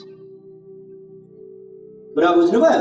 यदि गुरुले केवल श्री कृष्णको एक झलक मात्रै पाउनु भएको रहेछ भने उहाँको भक्ति गरेर हामी त्यही स्थितिसम्म मात्रै पुग्न सक्छौं, त्यहाँभन्दा पर जान सक्दैन। स्वाभाविक पनि हो, ब्याचलर पढेको टिचरको शरणमा गएर हामी कहाँसम्म पुग्न सक्छौं, त्यही ब्याचलरसम्म त पुग्न सक्छौँ नि, हैन? त्यहाँभन्दा माथि डिग्रीको उसले पढाउन सक्छ? सक्दैन। त्यसैले गुरुको जुन कक्षा छ हामी पनि त्यो गुरुको शरणमा गएर त्यही कक्षासम्म पुग्न सक्छौँ। त्यसैले गुरु बनाउँदा कुन कक्षाको गुरु बनाउनु पर्ने रहेछ? गोपी प्रेम प्राप्त महापुरुषलाई गुरु बनाउनु पर्ने रहेछ। अनि के हुन्छ? बल्ल हामीलाई सर्वोच्च प्रेम गोपी प्रेम प्राप्त हुन सक्छ। जुन प्रेमको अधीनमा श्री कृष्ण कृतदास हुनुहुन्छ। कृतदास भन्नाले खरिदिएको, किनिएको। पहिला पहिला किन्ने गर्थे नि पैसा तिरेर, त्यसको स्वतन्त्र अस्तित्व केही हुन्थ्यो? हुँदैन थियो। भगवान श्री कृष्ण कृतदास बन्नुहुन्छ गोपीहरूको। हामीलाई पनि त्यही स्थितिमा पुग्नु छ, त्यसैलाई लक्ष्य मान्नु छ, गोपी प्रेम प्राप्ति, र त्यही कक्षाको महापुरुषलाई नै गुरु बनाउनु छ। ठीक, अब मानिलिनुहोस्, यहाँहरू मध्ये कतिपयले गुरु मानिसक्नु भएको होला, ठिक छ, मान्नु भएको छ। कतिपयले मान्नु भएको छैन, उहाँहरूको निम्ति मैले केही उपाय बताएँ। मेरो गुरुदेव समान आध्यात्मिक विभूति वर्तमानमा कोही पनि हुनुहुन्न, यो पनि बताएँ। तर मेरो भनाइ अनुसार उहाँलाई गुरु नमान्नु होला, किनकि गुरु कसैले भनेर मान्ने विषय नै होइन। हामी हिजो आज स्वतन्त्र छौं, कसैले भन्दैमा मान्नुपर्छ भन्ने छ र छैन नि? अनुभवमा जब हजुरहरूको आउँछ बल्ल मान्नु होला। उहाँको प्रवचन सुनेर, उहाँको सत्संग गरेर जब भित्रबाट अनुभव आउँछ, यहाँहरू स्वयंले अनुभव गर्नुहुन्छ, बल्ल उहाँलाई गुरु मान्नु होला। अब ध्यान दिनुहोस्, चाहे जोसुकैलाई गुरु मान्नुहोस्, उहाँको सान्निध्यमा साधना गर्दाखेरि एउटा कुरामा ध्यान दिनुहोस्। के कुरा? गुरुको बहिरंग व्यवहार देखेर त्यो व्यवहार प्रति बुद्धि नलगाउनु। बहिरंग व्यवहार हेरेर बुद्धि नलगाउनु भन्नाले गुरुले व्यवहार जस्तो पनि गर्न सक्नुहुन्छ। एक पटक एकजना व्यक्ति गएछ गुरुको शरणमा र भने, गुरुदेव म हजुरको शरणमा रहन चाहन्छु। गुरुले भन्नुभयो, तँलाई शास्त्रको ज्ञान त छैन, तैँले राम्ररी बुझेकै छैनस्, तँलाई म कसरी शरणमा लिऊ? किनकि गुरुको शरणमा त आनुकूल्यस्य संकल्पः प्रातिकूल्यस्य वर्जनम। वेदव्यासजीले बताउनु भयो, अनुकूल नै चिन्तन गरिरहनु पर्छ। गुरुको प्रत्येक कार्यको विपरीत चिन्तन हुन नपाओस्, यो शास्त्रको सिद्धान्त हो। तैँले त यो सिद्धान्त बुझेकै छैनस्। उसले भने यसमा कुन ठुलो कुरा छ त? भर्खरै हजुरले बताइदिनु भयो, मैले बुझेँ। अनुकूल नै चिन्तन गर्नुपर्ने रहेछ। म हजुरको प्रतिकूल चिन्तन कहिल्यै पनि गर्दिन, पक्का वचन भयो मेरो। सावधान, यदि प्रतिकूल चिन्तन गरिस् भने तँलाई सत्सङ्गबाट निकालिदिन्छु। हस् गुरुदेव। बसेछ सत्सङ्गमा। केही दिन उसलाई लिएर गुरुले आफू सँगसँगै हिँड्न थाल्नु भयो र एक दिन समुद्रको किनारमा पुग्नु भएको थियो। त्यहाँ डुङ्गामा राज खजाना एउटा जहाजमा राखेर एउटा सहरबाट समुद्री बाटो हुँदै अर्को सहरमा लैजान लागि रहेछ। गुरुले त्यो जहाजमा एउटा सानो पाल पारेर त्यो जहाजलाई त्यही डुबाइदियो। अगाडि बढ्नु भयो। अब त्यो जुन शिष्य थियो उसले सोच्यो कि पानी जहाजलाई उहाँले डुबाइदिनु भयो, पाल पारेर किन गर्नुभयो? अब किन भन्ने प्रश्न आयो नि। प्रश्न आउन साथ सकियो, अब शरणागति रहे। उसले भन्ने हिम्मत त गरेन गुरुजी किन यो गर्नुभयो भनेर, किनकि उसलाई याद आयो गुरुजीले भन्नुभएको थियो बुद्धि नलगाउनु भनेर, त्यसले चुपचाप बस्यो। अगाडि गएर कहीँ बास बस्नु पर्ने थियो। त्यहाँ बास बस्ने क्रममा एउटा धर्मशाला पहिला जंगलमा बनाई छोड्थे साँझ बास बस्नको लागि। त्यही पुग्नु भयो गुरुजी र त्यहाँ एउटा व्यक्ति सुतिरहेको रहेछ। गुरुले त्यो व्यक्तिलाई मारिदिनु भयो। अब त्यो शिष्य त उसको स्थिति के भयो होला विचार गर्नुहोस्। मैले त कता उहाँ एकदम विद्वान हुनुहुन्छ, भक्त हुनुहुन्छ, गुरु हुनुहुन्छ भनेर आएको, यी त हत्यारा पो रहेछन् त। मान्छे मारे हो, सुतिरहेको मान्छेलाई मारे, तर भन्न त भएन केही। त्यसपछि त्यहाँबाट फेरि अझै अगाडि बढ्नुपर्छ। अगाडि बढिसकेपछि एउटा जंगलमा कुनै झुपडीबाट बच्चाहरू रोइरहेको आवाज सुन्यो। भित्र छिर्नुभयो, दुईटा बच्चा रहेछन्, साना साना टुरा, आमा बुवा त्यही मरेका रहेछ। गुरुजीले बाहिर निकालिदिनु भयो। त्यो घरलाई आगो लगायो, जलाएर ध्वस्त बनायो, खरानी बनायो। अब त्यो शिष्यले भन्यो, गुरुदेव क्षमा गर्नुहोस्, मेरो टाउको फुट्ला जस्तो भइसक्यो, मैले केही बुझ्नै सकिनँ। के बुझिन? हजुरले त्यो जहाज किन डुबाउनु भयो? त्यो सुतिरहेको मान्छेलाई किन मार्नु भयो? त्यो घर किन जलाउनु? बिचारा टोरा थिए, कमसे कम घर त थियो। अब घर जलाएपछि त घर पनि रहेन।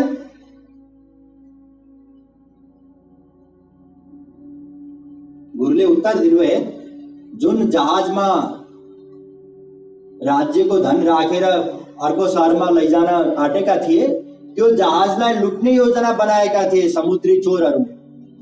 यदि उनीहरू त्यो जहाज गएको भए लुटिन्थ्यो र देश कंगाल हुन्थ्यो। त्यसैले मैले यहीँ डुबाइदिएँ।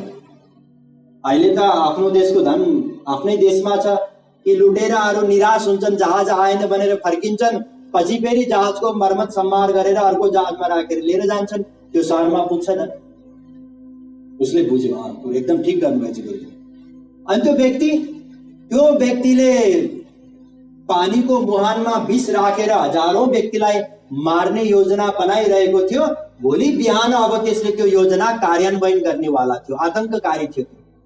यदि मैले त्यसलाई नमारेको भए 10,000 व्यक्तिहरू मर्थे, त्यसैले मैले त्यसलाई मारिदिएँ। यो पनि ठिक गर्नुभएछ त गुरुले।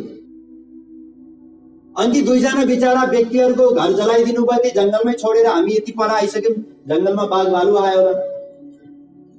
गुरुले भन्नुभयो, ती जुन दुईटा बच्चा थिए, ती बच्चाहरूका काकाले मारेका थिए आमा बुवालाई धनको लोभले गर्दा। धनी थिए र त्यो धन जति सबै त्यही घरमै गाडिएको थियो। यदि मैले घर नजलाएको भए उनीहरूले खोज्दै गर्दा सुराग पत्ता लगाउँथे र त्यो धन लुट्थे। र ती दुईटा बच्चाहरूका मामा उनीहरूलाई लिन आउँदै थिए, बाटोमै थिए। र हामी त्यहाँबाट हिँड्दा साथ ती मामा आए, बच्चाहरूलाई लिएर गए।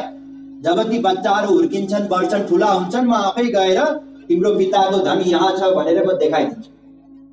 बल्ल उसलाई छल्लङ भयो, गुरुदेव क्षमा गर्नुहोस्, मैले बुद्धि लगाएछु, अबदेखि म बुद्धि लगाउँछु। गुरुले भन्नु, भाग त योग्य नै छैन मसँग रहनको लागि। यो स्थितिमा पुग्नु छ। किनकि ध्यान दिनुहोस्, धर्म व्यतिक्रमो दृष्ट ईश्वराणाम च सासम तेजी येषाम न दोषाय बन्हे सर्वभुजो यथा। भागवत 10:33-30। वेद व्यासले बताउनु भयो कि भगवान र महापुरुष धर्मको विपरीत कार्य गर्ने सामर्थ्य राख्नुहुन्छ। उहाँहरू दुवै धर्म भन्दा पनि पर हुनुहुन्छ, अधर्म भन्दा पनि पर हुनुहुन्छ। त्यसैले उहाँले के गर्नुहुन्छ त्यसको प्रभाव उहाँहरूलाई पर्दैन, त्यसको फल उहाँहरूले भोग्नु पर्दैन। त्यसैले यदा कदा धर्मको विपरीत कार्य गरेको देखिन्छ, त्यसबाट उहाँहरूलाई कुनै दोष लाग्दैन। ठीक त्यसै गरी दोष लाग्दैन जसरी आगोले सबै थोक ग्रहण गरेर पनि त्यो आगो पवित्र रहन्छ, त्यसको आफ्नो क्षमतामा कुनै रास आउँदैन। त्यसै गरी महापुरुष र भगवानले धर्मको विपरीत कार्य गरे तापनि उहाँहरूलाई कुनै दोष लाग्दैन। र गुरुले त गर्नुभयो भनेर त्यसको नकल गर्नु हुँदैन। नैतत् समाचरे जातु मनसापि हरीश्वर विनश्यत्याचरण मौढ्याद् यथा रुद्रोब्धिजं विषम। भागवत 10:33-31। यदि कसैले गुरुको नकल गर्न खोज्यो भने उसको विनाश हुन्छ। ठीक त्यसै गरी विनाश हुन्छ। यदि कसैले शंकर भगवानले त धतुरो खानुदो रहेछ, म पनि धतुरो खान्छु भनेर नक्कल गर्न खोज्यो भने शंकर भगवान त हलाहल विषको सेवन गर्नुहुन्छ। त्यस्तो विष जसको छाया पर्नाले भस्म हुन्थे जीव। कि हामी हलाहल विष पान गर्ने क्षमता राख्छौं र राख्दैनौं? त्यसैले नक्कल गर्नु हुँदैन। वेदले पनि बताएको छ, यान्यस्माकग्वम सुचरितानि तानि त्वयोपास्यानि नो इतराणि। तैत्तिरीयोपनिषद 1:11। गुरुले जे बताउनुहुन्छ त्यसको आचरण गर। ईश्वराणां वचः सत्यं तथैवाचरितं क्वचित् तेषां यत् स्ववचो युक्तं बुद्धिमान् तत् समाचरेत्। भागवत 10:33-32। अर्थात भगवानले या गुरुले जे बताउनुहुन्छ त्यो बताए अनुसार गर, उहाँले गरे अनुसार नगर। टिचर्स जी तपाईले त होमवर्क गर्नुहुन्न, हामीले किन होमवर्क गर्ने भनेर हुन्छ त? हुँदैन नि। हामीले त टिचरले बताए अनुसार गर्ने हो, टिचरले गरेको अनुसार देखेर गर्ने हो र होइन नि। टिचर त पढ्दै पढ्दैनन्, घुमेर बसिरहन्छन्, अनि हामी पनि पढ्दै नपढी घुमेर बसेर हुन्छ? हुँदैन। त्यसै गरी आध्यात्मिक क्षेत्रमा पनि चाहे जुनसुकै महापुरुषको संग गर्नुस्, महापुरुषको ध्यान दिनुस्। यदि नक्कली दम्बी बाबाजी अथवा भगवानलाई प्राप्त नगरेका बाबाजीको संग गर्नुभयो भने लाभ मिल्दैन। जब वास्तविक महापुरुषको संग गर्नुहुन्छ, यी चीजलाई अवश्य विचार गर्नु छ कि उहाँको अनुकूल नै चिन्तन गर्नु छ, प्रतिकूल चिन्तन गर्नु छैन। उहाँले बताउनु भए अनुसार आचरण गर्नु छ, उहाँले गरेको अनुसार आचरण गर्ने हो। अब यति बुझिसकेपछि हामी उपासनाको बारेमा चर्चा गर्दैछौँ। ध्यान दिनुहोस्, आज म थोरै चर्चा गरिहाल्छु किनकि भोलि र पर्सि त फेरि विषयलाई समापन गर्नु छ। अहिलेसम्म हामीले धेरै चर्चा गरेका छैनौँ। चिन्ता नलिनुहोस्, वेद शास्त्रमा धेरै कुरा नै छैन। यद्यपि वेदमा 1,00,000 मन्त्र छन्, ती 1,00,000 मन्त्र मध्ये 80,000 त केवल कर्मकाण्ड सम्बन्धी छन्, जुन कर्मकाण्ड गर्नाले हामी भवसागरबाट उत्तीर्ण हुन सक्दैनौँ। त्यो त केवल समाज चलाउनको निम्ति हो। त्यसपछि 16,000 मन्त्र उपासना काण्ड अन्तर्गत छन् र 4,000 ज्ञान काण्डसँग सम्बन्धित छन्। तर यी यति धेरै मन्त्र भए तापनि वेद शास्त्रको सार निचोड त्यसको निम्ति 1,00,000 त के 1,000 मन्त्र नै काफी थियो। 100 मन्त्रमा पनि काम चलाउन सकिन्थ्यो। तर हाम्रो बुद्धिको हामीलाई अहंकार हुन्छ नि को, त्यसैले वेद व्यासजीले अनेकौं उपनिषदहरू, अनेकौं पुराणहरू प्रकट गरिदिनु भयो। अस्तु, अहिलेसम्म हामीले यति बुझ्यौं केवल कि हामी सबै दुखी छौं, आनन्द चाहन्छौं र त्यो आनन्द भगवान नै भएकाले भगवानलाई प्राप्त गरेर नै सुखी हुन सक्छौं। संसारी वस्तु विषय संग्रह गरेर कोही पनि सुखी हुन सक्दैन। भगवानलाई प्राप्त गर्नको निम्ति केवल केवल केवल एउटा उपाय छ, भगवानको उपासनाद्वारा, जसको सिद्धि म भोलि पनि गर्नेछु विस्तारमा। र उपासना भगवानको गर्नको निम्ति हामी तम तयार भएका थियौं। शास्त्र वेदले बताए सावधान, भगवानको उपासना त गर, ठिक छ, तर भगवानको उपासनाको साथ साथमा गुरुको पनि उपासना गर, दुवैलाई एक मानेर। किनकि जुन अनन्त आनन्द भगवानसँग छ त्यही अनन्त आनन्द भगवानले गुरुलाई दिनुहुन्छ। त्यसैले दुवै बराबर हुनुहुन्छ र गुरु भित्र बसेर भगवानले नै गुरुका प्रत्येक कार्य गर्नुहुन्छ। त्यसैले दुवै कर्तृत्वको हिसाबले एक हुनुहुन्छ। त्यसैले दुवैको भक्ति गर, गुरुको यसकारण गर किनकि गुरु प्रत्यक्ष हुनुहुन्छ। जो प्रत्यक्ष छ उसैलाई त हामी प्रेम गर्न सक्छौं, उसैको हामी सेवा गर्न सक्छौं। त्यसैले गुरुको उपासना अनिवार्य हो।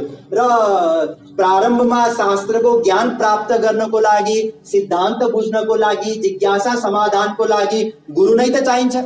त्यसैले दुवैको उपासना गर्न, गुरुको पनि र भगवानको पनि।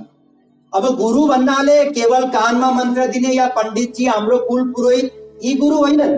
गुरु भन्नाले श्रोत्रिय ब्रह्मनिष्ठ अर्थात वेद शास्त्रको ज्ञाता पनि होस् र स्वयं भगवानलाई प्राप्त गरेको होस्, यस्तो गुरुको बारेमा बताइएको जति पनि महिमाहरू बताइए। यस्तो गुरु कसरी मिल्न सक्छ, कसरी चिन्ने? वास्तविक गुरुले संसार दिने कुरा गर्दैनन्, चमत्कार देखाउँदैनन्, मिथ्या आशीर्वाद दिँदैनन्, प्रारम्भमा नै मन्त्र दिँदैनन्। यसबाट हामी नक्कली बाबाजीलाई छाट्न सक्छौं। र जो वास्तविक गुरु हुनुहुन्छ भगवानको कृपाद्वारा नै मिल्नुहुन्छ। त्यसैले रोएर जब भगवानसँग पुकार गर्छौं अनि भगवानले नै यस्तो संयोग बनाइदिनुहुन्छ कि वास्तविक गुरुको दर्शन सत्संग प्रदान गराइदिनुहुन्छ। र वास्तविक गुरुको दर्शन गर्नाले संसार प्रतिको हाम्रो आसक्ति कम हुँदै जान्छ, श्री कृष्ण प्रिय लाग्दै जानुहुन्छ। यो पहिलो अनुभव हुन्छ हामीलाई भित्रबाट। त्यसैगरी जति पनि हाम्रा आध्यात्मिक शंकाहरू हुन्, ती शंकाहरूको ठीक ठीक सही सही समाधान हुँदै जान्छ। हामीलाई सब चीज मैले बुझे भन्ने लाग्छ, छर्लङ्ग हुन्छ। यो दोस्रो अनुभव।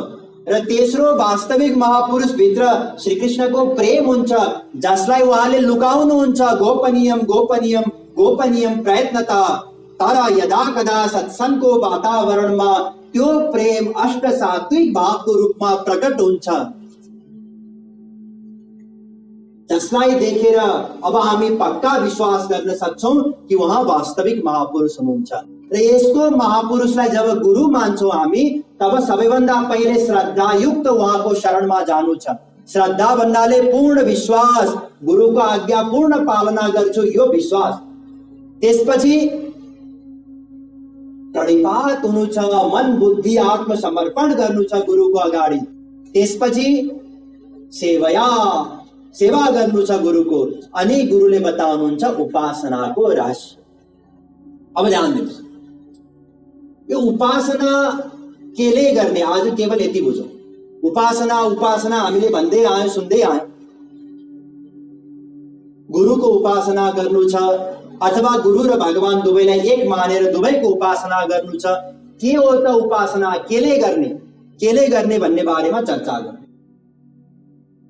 हेर्नु, शास्त्रमा हाम्रो मनलाई कर्ता बताइएको छ। यो मनको यद्यपि चारवटा स्वरूपको पनि वर्णन पाइन्छ शास्त्रमा, मन बुद्धि चित्त अहंकार। यहाँले सुन्नुभयो होला, यी मनकै अलग अलग नाम हुन्। जब मनले सोच्दछ भन्नाले संकल्प विकल्प गर्छ, यो हरियो हो कि नीलो हो कि रातो हो, सोच्छ नि मनले, यसलाई भनिन्छ मन। र जुनले निश्चय गर्छ, मनको जुन स्वरूपले निश्चय गर्छ कि यो रातो हो, यो हो बुद्धि। र मनको जुन स्वरूपमा हाम्रा यादहरू रहन्छन्, हाम्रो संस्कार रहन्छ, हार्ड डिस्क जस्तै, त्यसलाई भनिन्छ चित्त। र वर्तमानमा मनको जुन स्वरूपलाई अहिले मैले म मानेको छु, अहिले हामी सबैले म मान्दछौं नि, एउटा म भन्ने बित्तिकै जेलाई मान्दछौं मनको स्वरूप, त्यसलाई भनिन्छ अहंकार। अहिले म भनेर हामीले हातलाई मानेछौं र छैनौं, कपाललाई मानेछौं छैनौं, टाउकोलाई पनि मान्दैनौं, मुटुलाई पनि मान्दैनौं। जेलाई मैले म मानिरहेको छु त्यसलाई भनिन्छ अहंकार। यी मनकै चारवटा स्वरूप हुन्। कहीं चारवटा बताइएको छ, कहीं केवल दुईटा बताइएको छ। मय्येव मन आदत्सो मयि बुद्धि निवेशय। गीता 12:8 भगवान श्री कृष्णले यसमा दुईटा बताउनु। अस्तु, मैले बताउन खोजेको कुरा के हो भने मनलाई नै शास्त्रमा कर्ता बताइएको छ। कर्ता भन्नाले गर्नेवाला, कर्ता। मनेव मनुष्याणाम कारणम बन्ध मोक्षयो, साट्यायनी उपनिषदको पहिलो मन्त्र। मनेव मनुष्याणाम कारणम बन्ध मोक्षयो, ब्रह्म बिन्दु उपनिषदको दोस्रो मन्त्र। मनेव मनुष्याणाम कारणम बन्ध मोक्षयो, मैत्रायण्यु उपनिषदमा पनि यो मन्त्र छ 4:4:11। विष्णु पुराणमा पनि यो मन्त्र छ 6:7:28। नारद पुराणमा पनि छ यो मन्त्र 1:47:4। आदि जगत गुरु श्री शंकराचार्यजीले पनि बताउनु भएको छ, मन एव मनुष्याणाम कारणम बन्ध मोक्षयो, अर्थात मन नै बन्धन र मोक्षको कारण हो, कर्ता हो। चेतः कल्पस्य बन्धाय मुक्तयेच्चात् मनोमतम, भागवत 3:25-15। भगवान कपिल जी महाराजले पनि बताउनु भयो, मन नै बन्धन र मोक्षको कारण हो। त्यसैले ध्यान दिनुस्, कर्ता के रहेछ? मन रहेछ। अब प्र्याक्टिकल्ली पनि बुझ्नुस्, तर्कद्वारा। प्रवचन सुन्दै हुनुहुन्छ, यदि मन प्रवचन भन्दा बाहिर गयो भने सुनेर पनि केही बुझ्नुहुन्छ, धारण गर्नुहुन्छ, गर्नुहुन्न नि? ध्यान दिनुस् भन्दाखेरि कहिलेकाहीँ यहाँहरूको मन घुमिरहेको हुन्छ होला। ध्यान दिनुस् भनेपछि सजग हुनुहुन्छ, ए मन त कहाँ पुगिसकेको रहेछ। टिचरले पढाउनु भयो क्लासमा, हाम्रो मन कहीँ अन्तै गइरहेको रहेछ भने टिचर पनि त्यही हुनुहुन्छ, उहाँले बोल्नु भएको आवाज कानमा त छिर्यो, तर केही हामीले सुनेनौं। किन? किनकि मन थिएन नि त, हैन र? त्यसैले कर्ता इन्द्रिय रहेछन्? होइन, कर्ता प्रमुख के हो? मन हो। संसारमा त व्यक्तिहरू बाहिरी व्यवहार हेर्छन्, बाहिरबाट कसैले मधुर व्यवहार गर्यो, आउनुहोस् आउनुहोस्, तपाईँ त महिनौं पछि आउनुभयो, फोन पनि गर्नुहुन्न हिजो आज, आउनै गर्नुहोस्। भित्रबाट गाली गरिरहेको हुन सक्छौं। कस्तो मूर्ख मान्छे रहेछ, राति 11 बजे पनि कसैको घरमा आउँछन्। होटेलमा बस्नु नि, राति 11 बजे आएर कहाँ भात पकाउ सब गरेर सब सुतिरहेथे, भित्रबाट गाली गरे हुन सक्छौं, बाहिरबाट एकदम मधुर व्यवहार गर्छौं नि, हैन र? संसारी व्यक्तिलाई त भित्री अवस्था त थाहा हुँदैन, तर यदि भित्री कुरा थाहा भयो भने ध्यान दिनुस्, बाहिरबाट जति मधुर व्यवहार गरे पनि हामी मान्छौं र मान्दैनौं नि? अस्ति नै त्यसले बताएकी थिए, यसले मेरो बारेमा त्यस्तो सोच्दै रहेछ, थाहा भयो हामीलाई भित्री कुरा। अब बाहिर ऊ आएर जतिसुकै राम्रो व्यवहार गरे पनि भित्रबाट हामीलाई थाहा छ, मेरो साथीले बताइसकेकी छ तैँले भित्रबाट मेरो बारेमा के सोच्दछस् भनेर। त्यसैले उसको बाहिरी कुराबाट हामी मक्ख पर्छौं र पर्दैनौं नि? अब त यदि भित्री अवस्था थाहा भयो भने संसारमा पनि भित्री कुरालाई प्राथमिकता दिइन्छ। केही अपराध कसैले भित्री मनसा उद्देश्य लिएर गर्यो भने दण्डनीय हो। कसैको उद्देश्य नै छैन, गाडी पनि ठीक छ, ब्रेक पनि सही छ, स्पिड पनि धेरै छैन, आफ्नै लेनमा छ, गाडी चलाइरहेछ, ब्रेक पनि लगाएको, अगाडि कोही आयो मर्यो, उसलाई आजीवन कारावास हुन्छ? हुँदैन। यसरी संसारमा पनि उद्देश्य हेरिन्छ, मनसा हेरिन्छ, इन्टेन्सन हेरिन्छ, कार्य कम हेरिन्छ। तर भगवत क्षेत्रमा भित्री मनको कार्य नै त्यसैको हिसाब किताब हुन्छ। शरीरले कसले के गर्यो यसको कुनै मतलब नै छैन भगवानलाई। र आजसम्म हामीले यही गडबड गर्दै आइरहेका थियौं। के गडबड गर्दै आइरहेका थियौं? जे जति उपासनाको निम्ति साधना गरिरहेका थियौं त्यो केले गरिरहेका थियौं? हातले करसो माला फिरे गोविंद राधे, मन फिरे जग जप धोखा बता दे। राधा गोविंद गीत हातले गर्दै आइरहेका थियौं। हातले पूजा गर्यौं, हातले पखाली दियौं, सब हातले गर्यौं, अथवा घोडाले मन्दिरसम्म गयौं, आँखाले देख्यौं भगवानलाई, हातले फेरि धूप बत्ती गर्यौं, आरती गर्यौं, हातले इन्द्रियले हामीले उपासना गर्यौं। मनले के सोच्यो? जुत्ता बाहिर फुकालेर आएको थिए, कसैले लगिदिने पो हुन् कि? मन त कहाँ छ? हाम्रो जुत्तामा छ नि। मुखले बोलिरहेछ त्वमेव माता च पिता त्वमेव सर्वम मम देव देव। मनले के सोचिरहेछ? जुत्ता सोचिरहेछ। भगवानले के नोट गर्नुभयो? हे जुत्ता तिमी नै माता हो, हे जुत्ता तिमी नै पिता हो, हे जुत्ता तिमी नै सर्वस्व हो।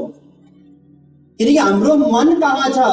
अहिले त मैले दृष्टान्तको लागि जुत्ता दिएको हो, त्यो जुत्ताको ठाउँमा हाम्रो छोरा हुन सक्छ। छोरा रोगी छ, बिरामी छ, ज्वरो आइरहेको थियो, म मन्दिर त आइहाले, त्यसलाई कसले जाउलो पकाएर दिने हो, ज्वरो बढ्यो कि? मन त कहाँ छ? हाम्रो छोरामा छ नि। मन हाम्रो कहाँ छ? संसारमा घुमिरहन्छ।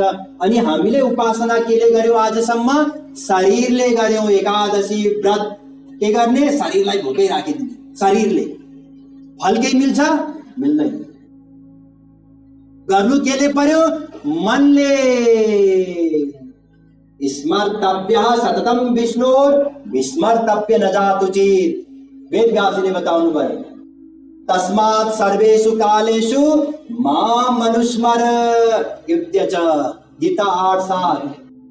अनन्य चेता सततम यो माम स्मरति नित्यशः गीता 8:14। तस्याम सुलभ पार्थ उसैको निम्ति म सुलभ छु अर्जुन जसले मनले निरन्तर मेरो उपासना गर्छ। मनले कुरा बुझ्नुभयो?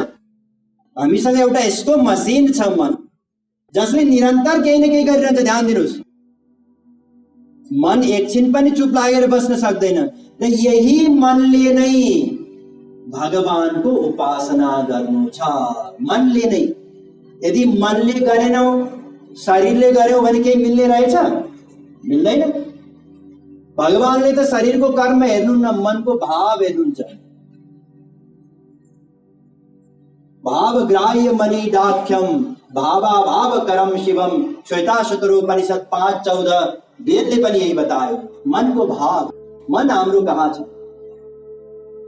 त्यसैले उपासना कसले गर्नुपर्ने रहेछ, केले गर्नुपर्ने रहेछ बुझ्नुभयो? ध्यान दिनुस्, मैले अहिले यहाँलाई फर्मुला दिएको। यहाँहरूमध्ये कतिपयले म्याथमेटिक्स पढ्नुभयो होला। म्याथमेटिक्समा एउटा फर्मुला हामी पढ्छौँ, पहिला त्यसलाई सिद्ध गर्छौँ।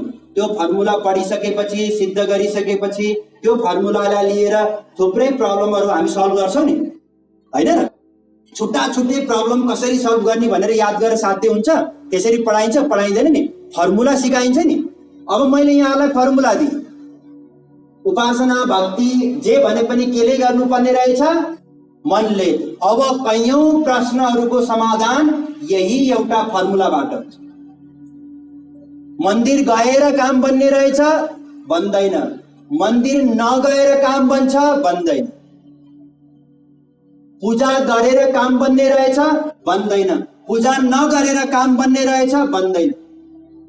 चाहे मन्दिर जानु, चाहे नजानु, चाहे पूजा गर्नु, चाहे नगर्नु, चाहे व्रत बस्नु, चाहे नबस्नु, मन कहाँ हुनु पर्यो? श्री कृष्णमा हुनु। तस्मात् केनाप्युपायेन मनः कृष्णे निवेशयत् भागवत 7:31 वेद व्यासले पनि बताउनु भयो। जसरी भए पनि मन लगाउनु। निवेशको अर्थ थाहा छ? डिपोजिट। यहाँ निवेश शब्द आयो। अघि पनि भगवानले निवेश शब्द प्रयोग गर्नुभएको थियो गीतामा। मनको निवेश गर्नु भगवान श्री कृष्णमा, मन लगाउनु, यही उपासना हो। त्यसैले उपासना केले गर्नुपर्ने रहेछ? मनले। अब उपासनाको बारेमा अझै गूढ कुराहरू जान्न बाँकी छ। ध्यान दिनुस्, हाम्रो प्रयत्नमा कमी छैन। यहाँहरू कयौं यस्ता हुनुहुन्छ जो रात रात भर जागरण बस्न तयार हुनुहुन्छ। त्यसैले प्रयत्नमा कमी छैन, खाली थाहा नभएको कारणले गर्दा हो, नजानेको कारणले गर्दा हो। त्यसैले उपासना कसरी गर्नुपर्ने रहेछ, भगवान श्री कृष्णको या गुरुको भक्ति कसरी गर्ने, यसको बारेमा अझै धेरै कुराहरू जान्न बाँकी छन्।